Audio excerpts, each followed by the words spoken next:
So what do you think they anticipated was going to happen when they started the war? Well, I don't think it was just the Russians who anticipated it.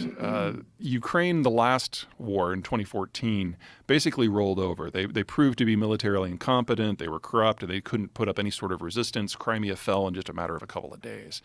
And I think a lot of us who are in the security side of things thought that this was going to be, to a degree, a bit of repeat. Now, excuse me, I was probably one of the more optimistic people for Ukraine because I had seen them develop a culture and seen them arm and train and had seen it be meaningful. But Ukraine is still a flat country, and the Russians are still one of the largest militaries in the world. So even I was saying that within 6 months to a year, this was all going to be over. But the Ukrainians have surprised to the upside, and probably most importantly, the Europeans didn't just roll over and let this happen like they did the last 7 times that the Russians have gone on the warpath since 1999.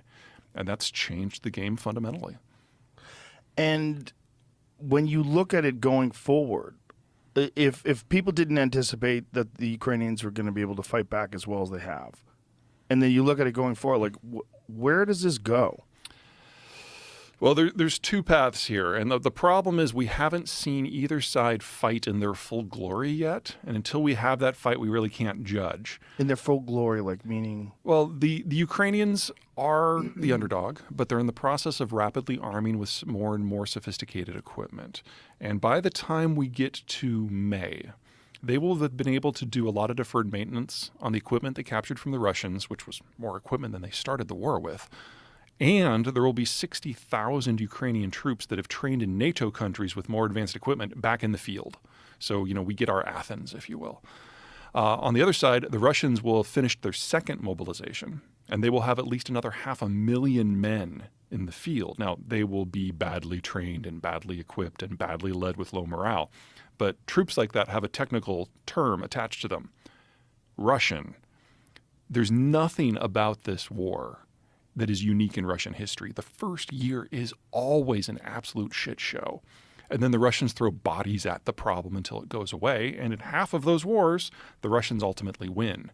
So by the time we get to May and the mud season is over, we'll have a more advanced Ukrainian force fighting a much larger Russian force. And we will get our first real glimpse at how this is going to go. And we should know which way it's going to break.